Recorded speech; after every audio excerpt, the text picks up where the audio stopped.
If indeed authority has been an ancient enemy of truth, it has also been an ancient enemy of freedom, for truth is a prime liberating source, able to make one free. When compelled to confront truth in the field of combat, error finds its favorite weapon and also its ultimate refuge in authority. All too often the claimed authority has no more genuineness than does the error itself.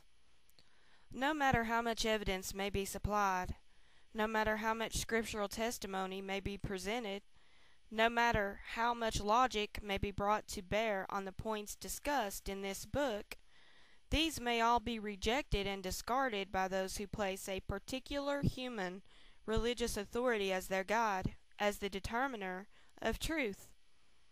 In fact, with the vast majority of Jehovah's Witnesses, all such evidence and scriptural testimony will be rejected before it is even heard, because authority has decreed for them that they should reject it. Those under the authority are thus robbed of the freedom to decide for themselves whether the information is factual or false, beneficial or detrimental.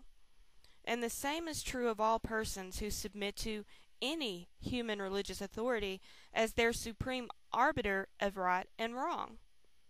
If they choose to allow that authority to decide for them, speak for them, think for them, then any alternative argument or evidence advanced has no hope of a fair hearing. For against authority there is no defense. The authority has no need to respond, no need to refute, or even to consider the evidence presented. It simply condemns. This is, I believe, the basic issue, and unless it is first understood, little else can be understood. At least that has proved to be the case in my own experience. Men can make no greater claim to authority than to claim to speak for God. Even more than that, to claim to be his sole channel of communication to all mankind.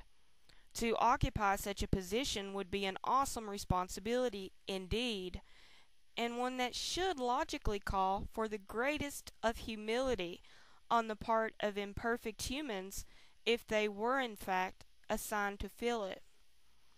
A fitting analogy might be that of a slave sent forth by a king to deliver a proclamation. If impressed with his own importance, lacking humility, the messenger might feel free to add to the message or make adjustments, while nonetheless insisting that all hearers should accept whatever he presented as a bona fide royal order. If people questioned him on certain points, he might become resentful, seek to awe him with his royal backing in order to override any doubts about the authenticity of his statements. By contrast, a truly humble messenger would scrupulously avoid any alteration of what came from the royal source.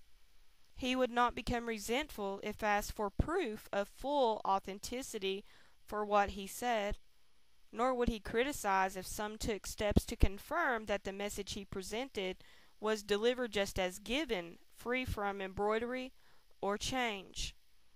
Rather than decry such investigation as an abusive lack of respect for himself, the mere slave, he would accept it, even welcome it, as evidence of the inquirer's concern and deep respect for the will of his master, the sovereign. The Watchtower Society repeatedly states that its message has life and death importance.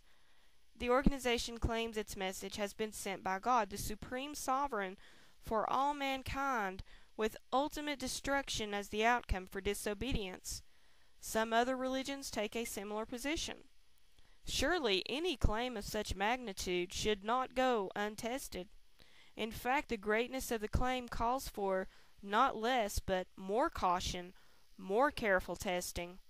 Simple respect for God should move us, actually compel us, to make sure that the message is genuinely His, free from additions or alterations.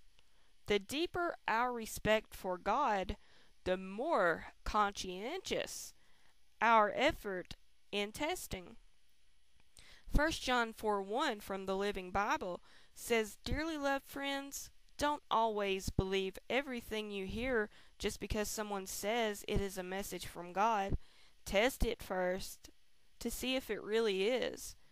And the only way you can do that is independent Bible study, which the Watchtower forbids.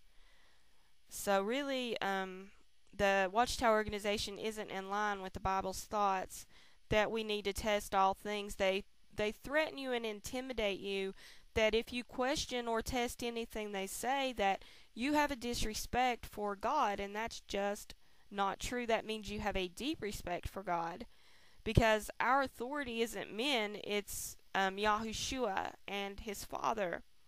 So you really need to reconsider some of the Watchtower sentiments that they can't really be questioned because they're God's channel of communication.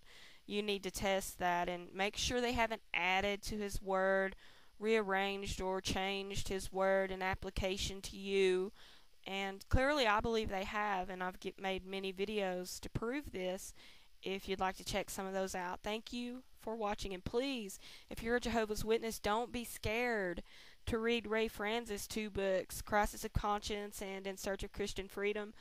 They are eye-opening and very sincere in what they present, and I think they could also be helpful to people interested in Jehovah's Witnesses, and maybe helping them if you have family or friends, or just want to help them when they come to the door, because they do love God. They're just misled and they're deceived. So I think these books could help anyone, and thanks again for listening.